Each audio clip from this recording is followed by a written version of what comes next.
Hello everybody, and here we are again, ready for another Sunday Q&A. Right, starting off with shout-outs. Big shout-out to Stephen Knight, who's starting soon from Liverpool. Gave me a ring during the week and says, just better jump on CX. He's renting a van. He's renting. I don't like the idea of renting. Renting scares me. But he said, I'm renting a Luton, but he's got unlimited miles and he's not under a contract. And I went, well, at least that way you can try and, give it a bash. But mate, best of luck. See how it goes, you know where we are if you need us. Me and the wise people that talk on my behalf. So anyway, what we got this week? I did one on what truck. Trying to work out the best way forward in trucks. Arpad says dash to the way forward. He said, but don't discount Renaults. It's because Renaults have a lot of Volvo gadgets and some of them even have Volvo engines. Cool. I won't. No, I did have a look at a couple of Renaults. And Alan says dash to the way forward. For an 18-ton, it's more about availability, So kind of, it's like, well, if you're going to buy a car, if you quite fancy the Alfa Romeo, you've got a less chance of finding ones if you like the Ford Focus. So it seems to be there's just more DAFs out there, but again, the whole thing's on hold while I'm waiting for the lockdown to clear so I can do my class 2, and I should worry about it. It probably won't even happen till after Christmas now, but we'll just have to wait and see how that's going, won't we, gentlemen and ladies, of course. Van on the Run says, require... Oh, hang on a second. Oh, yeah. He's considering doing his class 2, but is it worth it? It's just him on his own. I would say, if it's just you on your own, I wouldn't bother. Because of everything that's involved with the parking and the transport manager, everything. What'll happen is you'll make more money in the truck, but then it'll be eked away from you by the parking's more money. You've got to pay for the transport manager. You've got to pay for more inspections. You can only do 2 jobs. I actually had my worst day in the truck today. I did 1 job, went out there. Having said that, I was Friday, by the way. I got back early, hence the reason it's... I did my worst job today because it's Friday. Having said that, I did my best day. I had my best day ever on Monday. I barely got inside my 15 hours because they kept me on a door at Waitrose for like 2 hours. I'm like, lads, if you don't let me out soon, I can't move it. But I had a very, very good day on Monday, so it's evened out. It kind of works out that way. But no, in all honesty, I would say that if it's just you on your own, I'd avoid the headache and just stick with the Luton with the tail. Maybe a sort of curtain if you can get it. Trucks for a project. If it's just you on your own, don't get me wrong, you do it whichever way you want to do it, but it strikes me a whole lot of grief. You kind of want 2 or 3 of them to get the return. That's my take on it, as usual. What do I know? But, and Godzilla says, what are you using to recover the big stuff? Right, nothing. I think Al's actually got a firm. But Paul Forster was talking to him about it, who's another mate of mine who sort of clues me up with this stuff. And he says all they will do, if you ring like a national breakdown company, is they will contact a local breakdown company, send them out to you, then they will get the invoice from a local breakdown company, and then they will put their bit on top. So you're better off just Googling local truck breakdown. I think Al's got a firm. I'm sure I'll find out one day. I think we might have a tyre firm as well, but I'm not sure about that one. But that's all down to the office, that side. So there we go. That was what truck. What else we got? I did one, Not Every Job's a Winner, which was Glenn Eugene. I think it put me onto it. He says, as Mark Lachlan says, don't forget the bad ones. So I do this, I do this channel and all this kind of stuff. And I try to be honest. Sometimes I also think people see what they want to see, and sometimes people will see the good bits and not the bad bits. So I try to present a more balanced picture. He says, he's gone. He said there's one out. Apparently there's one. I don't know. Again, I'm just passing on. There's one out at St Neots at the moment, and he said it pings up 5ish every evening, asking for a small van, and every night he said that we get this every night. It's not a small van. It's 2 pallets. But they're trying to get it on the cheap, so they're trying to send small vans in, and then these small vans are squeezing stuff on. I can't comment on regular jobs, I don't know. I wasn't out there, but, not every job's a winner, guys, as we know. Chris C says, if they say it's this was his thing. They say, if they say it's a small box, and it turns out to be 2 pallets, get it on, get the job done, and you're straight on the phone first thing in the morning. And with that, I totally agree with you. The problem is, once the job is done, it's very difficult to negotiate because what you're going to do, undeliver it? Whereas if you're actually there going, right, you said it's a box, I've got 2 pallets in front of me, what do you want me to do? Then they've kind of got to make a decision. But again, give and take. We communicate, guys. Like I say, that's the way forward. But we had a couple of other ones. I did one on being sent to the wrong place. Again, for this sort of not every job's a winner. Steve SDC said it happened to him last week. He said he was sent to the wrong place. He was bent over backwards for the shipper, getting the right place, picking it up, finding it, getting the right place. At the end of it, they said, "Thanks very much, mate. We stuck an extra £5 on it." £5. Brilliant, lovely. You can guarantee that man was on that job more than half an hour than he should have been. It's not even minimum wage, is it? But I've sometimes wondered, and I always said this before with the markets, which was if you work in the market office, everybody who worked in the market offices had never worked on a market stall before. So you've got the council and they're running the market, and everybody in the office come up with brilliant ideas how to regenerate the market, but didn't have a clue how markets worked because they'd never done them. And I've often thought it would be clever if you're in a bigger firm, if for everybody who's in logistics, everyone who works, every shipper should spend a week driving a van, and every van driver should spend a week in an office, just to see the other side. How you'd go about doing that, I don't know. But I do think, it would give us a lot more understanding between the two, if you know what I'm saying. So, I did one also on loading time on the CX, which is basically just to try and put everything in one place. Ganesh Bashira says, what if your loading time is different to the shipper's loading time? Mate, that's worth a video on its own, so I'll do that. So that was right now, we're on the miscellaneous, of which there are many. So we'll crack through this as quick as we can here. Martin Morris recommends Dalmate. I know a few of you said about Dalmate. I don't tend to do the multi-drop so much or the postcode thing so much anymore, and you have to pay for it, and I don't like paying for things, but give it a bash by all means out there, guys. It's not the first time that one sprung up in conversation. Miracles of this world says he's just bought a Luton with a tail. Shall I get a dolly or a pallet pump truck? And do you have a discount code for the CX? I don't have a discount code for the CX. What I would say, as I've said before, if you sign up, mention my name, say, apparently we might get a free month. If they turn around and say, we'll give the free month over to Peter, say, no, Peter says he doesn't want the free month. Peter says he wants us to have the free month, because I never get the free month. So honestly, get what you can out of them. If you can mention my name, say I've signed up through this guy, he said something about a free month, just get what you can out of them. I'm sure they'll give you the best deal they can. I'm sure they'll be. And as for pump truck or dolly, pump truck. If you've got a Luton and you've got a tail lift, it's a bit like, say, running the marathon, getting to the end of the mountain and go, do you know what, I can't be bothered to do the last bit. If you've gone that far, get yourself a pump truck. You can get away without it. You can use theirs sometimes. But if it's, use a pump truck to get the pallet on at one side, you get to the second side, it's a residential address. What, you going to handball the thing? Pump truck, every time. Right, what we got? Stephen Campbell. He's going on the, he said he thought the first electric charging station was in Sunderland. It may be. I was just going on what the lady told me when she told me to stop filming. Having said that, this might be the first only electric charging station. There might have been ones other out there that have got like petrol pumps and electric pumps. This was just electric. There was no petrol here whatsoever. Tiffy O'Son Cornwall. Is there a way the CX could make remote areas more attractive to work in? Right, I've come up with an idea. I'm going to do a video. It's my want. I'm going to do a video on it. Why, I don't know, because why I'm helping these people.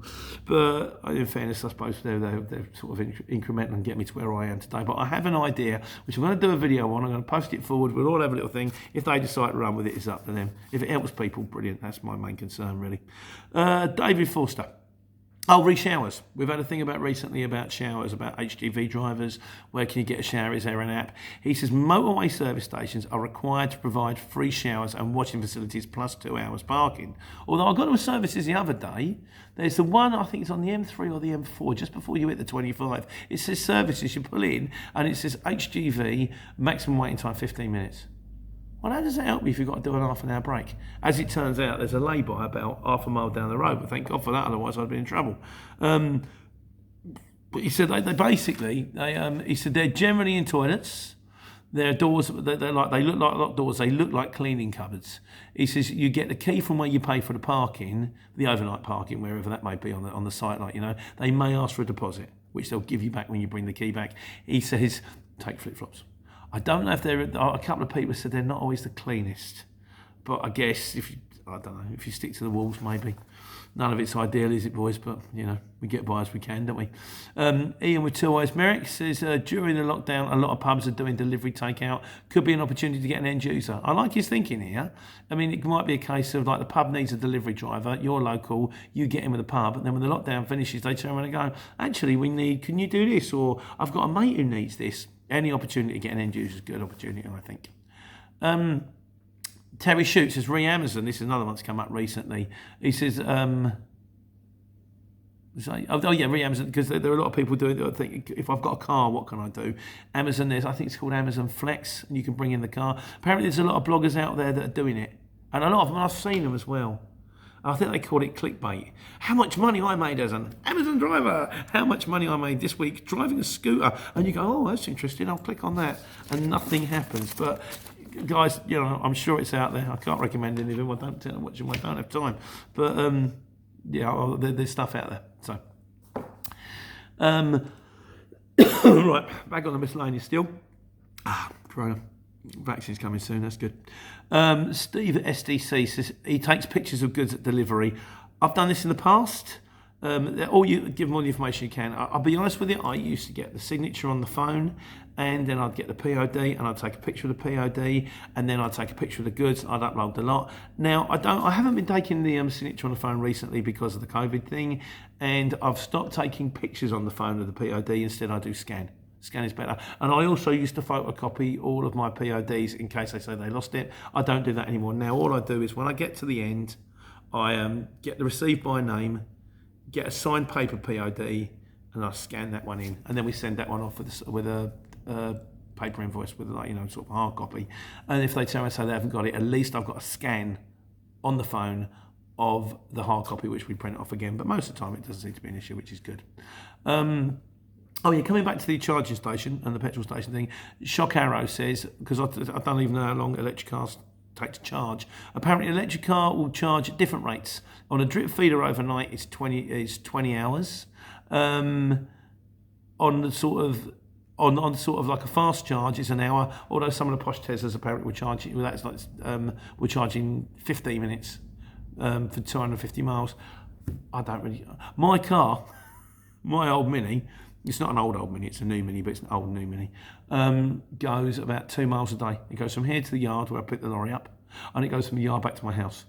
I really wouldn't warrant one of these things. Electric lorry would be interesting. Will they come in my lifetime? Probably yes. I guess we'll just see. Flying lorries, probably not. Robots? Maybe. Gardening with Ray. Hello, Ray. I hope the channel's going well, mate. He said he did a job on Saturday in the Luton with a tail, and I thought, hang on, bear with me a second. That was it. That was regarding should you have a pallet truck if you've got a Luton with a tail. He said I did a job with a Luton with a tail on Saturday. The fork truck driver didn't turn up. He says, so if I hadn't have had a pallet truck, I think he managed to borrow a pallet truck, but if he hadn't have had it, he couldn't have got it off at all. As it was, if he'd have had his own pallet truck, he'd have been away 30 minutes sooner. If you've got a Luton, you've got a tail, get yourself a pallet truck. The right money on them is about 170, 180 plus VAT. So they wind up about 250 for a new one, but you don't want a new one. Normally on eBay, 50, 60 quid. It should be enough. Hopefully, local, just keep your eyes open, but they are the way forward. If you've got a Luton with a tail, it's the way forward. Jason Burke, his car got written off this week. Mate, it don't rain for you, does it? Not much. I hope it turns out all right, Jason. I genuinely do. Not his fault. He said, the money for the purchase, he's thinking about buying a van, but not a good time. So, I hope it pans out all right for you in the end, my friend. I genuinely do. Matthew Smith, is there any way of trying the CX? He lives in a not-so-clever area, doesn't want to commit. Unfortunately, no.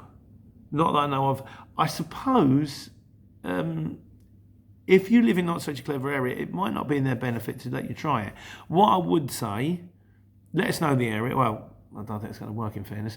What you want to try and do is find someone you know, or put the word out to someone who's got it, and then maybe have a look on the load alerts and see what's coming out of any one time. But no, it really is kind of a hold your nose and jump thing. In fairness, it's hold your nose and jump for 6 months. I would say if you want to go for it, get the best deal you can. If it doesn't work out, you've lost the lease, But no, there is no way of trying, unfortunately. So there's no trial period on this. John Fennell, our man in Ireland. Hello, John. He's hammering away. Well, fair play to him. He actually met me. He came down and see us when we was kitting out the second truck. Lovely fella. He had a blinding job this way. And this is coming back to CX again. Because John said he wasn't sure about renewing his subscription, so there's not a lot of work in Ireland. But what he does is he gets regular work from Ireland over here, and then he has to go sort of like Manchester, and then we have to go Oxford, they have to go Slough, they have to wait, and then he goes back to Ireland. I said, but the thing is, I said, John, you want to keep it open all the time, because if there's a job coming out, delivering a small box a couple of days back to Ireland, you can pick it up. He said it was the only van going back to Ireland, and he got good money. Thing is, this man only has to do 2 jobs in 6 months to get his money back. Because it obviously pays an awful lot, because the ship, there's no ferries involved, it's going across the water and all that kind of stuff. But I'm pleased that's working out for you, mate. I am. So, right, Trish Sam. It's like Trish Sam. He said he's read some bad reviews. He tried to sign up. He said, I read some bad reviews. He got the guy on the phone. He said the guy was aggressive.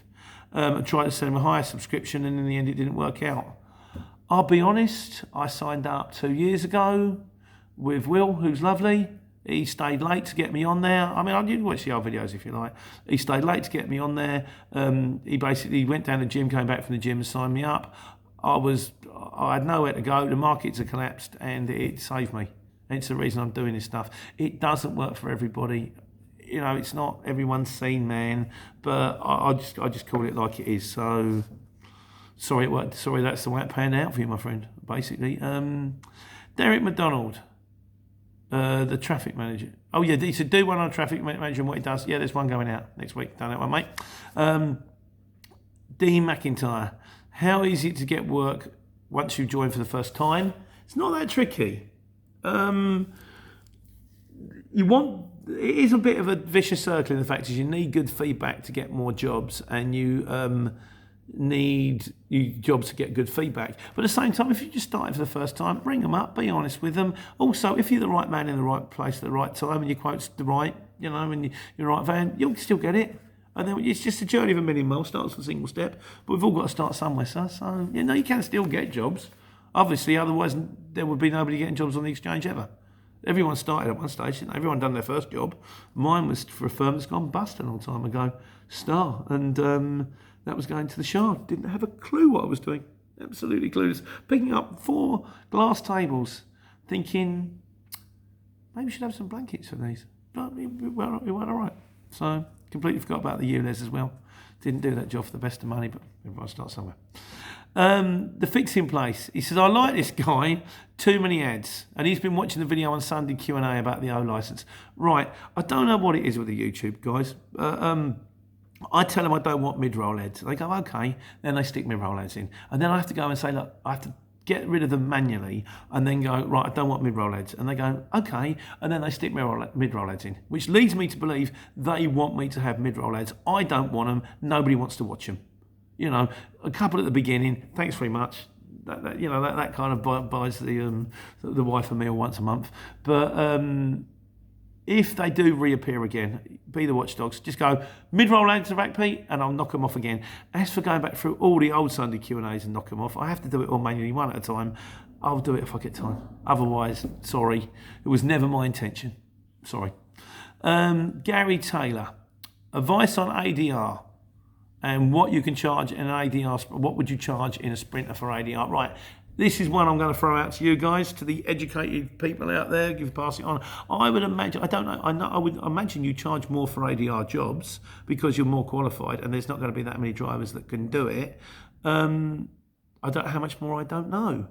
At a guess, I'd probably say half as much again. So I'd say if you were quoting in a Sprinter £1 a mile for an ADR, I might quote £1.50. As for should you do ADR? Daniel, superhero transport manager, says, why do you want it? He says you've got to carry 2 different brooms, you've got to carry sand, you've got to carry different kinds of fire extinguishers, and at the end of the day, you're being paid to drive around in a bomb. I thought that was an interesting thought. I never thought of it like that. So I thought, that's ADR. What is it? It's going to be some terps, some batteries. You don't know, do you? Do you really want to drive around with a load of compressed gas in the back of your van, just in case one of them goes pop? But again, I know nothing about ADR. I'm clueless to it. Please, comments on ADR. We can pass it on to the boys. We can all end up more wise individuals as a result. So what we got? I knew it, Brav. Sorry about my pronunciation, mate. I scribble them down as well. I don't even write very well. Were you a black cab driver? He's doing the knowledge. Right, I have a. Was I a black cab driver? No. He's on his 56s. And do you make money being a courier rather than a black cab driver? The long and short of it is this: when the markets fell to pieces, I started doing the knowledge. I got up to this is going to go over. It's going to go sideways now. I was on knowledge point. I was up to 180 runs, and I was up to probably around about 2,500 points. Now, bear in mind that to finish it, you need 360 runs and probably 20,000 points by the time you're done. This man's up to 56s. He's doing very well. Once you get that, he's on the final straight. Once you get 28s, basically it's how often they call you in. He will now get an appearance in 56 days. And if he passes that appearance, then it will go down to like 28 days. And if he passes that appearance, it goes down to 21 days. I think you might have to do more than one appearance, but once you get to 21s, and then they'll do the quizzing. And guys, if you ever take it on, or anyone who's done it, who's now a career driver, my hat goes off to you. It's that, I won't say it's the hardest exam to do.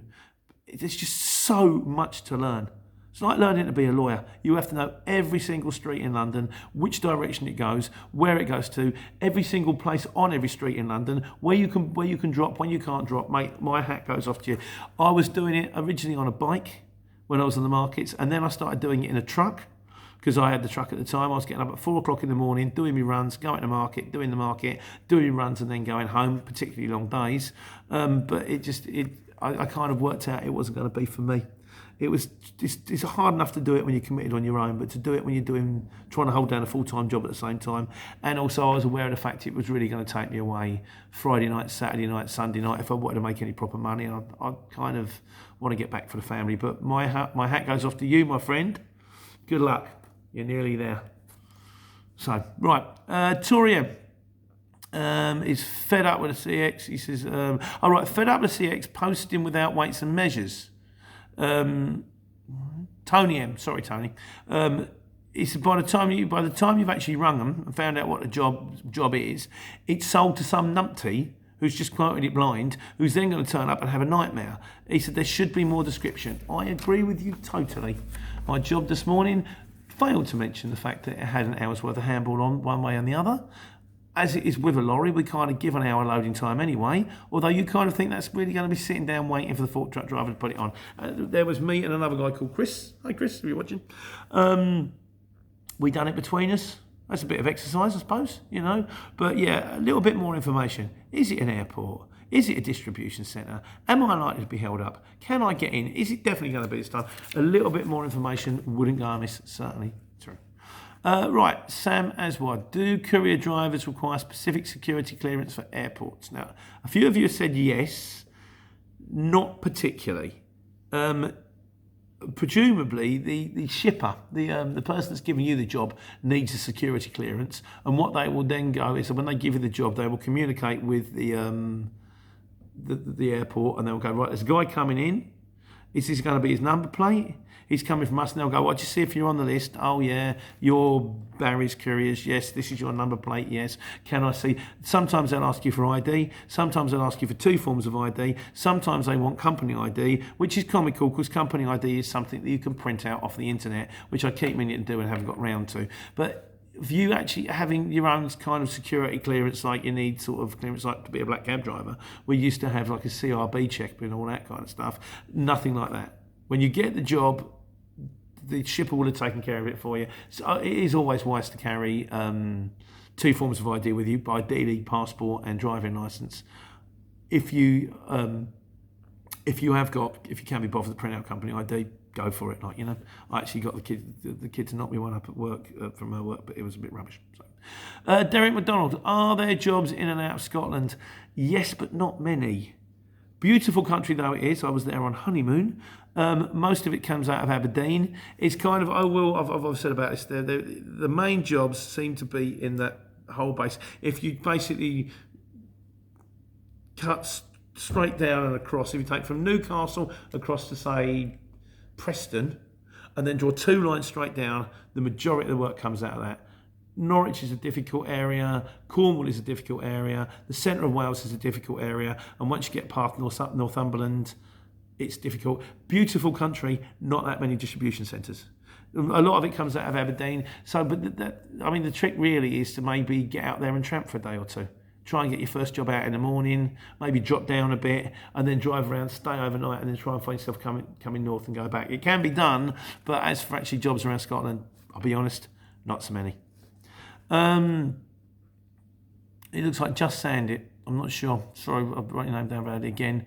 Are old vans viable? E.g. a 56 plate with 120k on the clock. Well, 120k is not much. Not for a 56 plate. They are viable. I did a video on old vans. The best thing to do is look it up. I'll do a little link for you, mate. Okay. Mark Helson. How did you find your operating centre where I park my lorry? By sheer luck. Once again, coming back to the fact we used to be a market trader.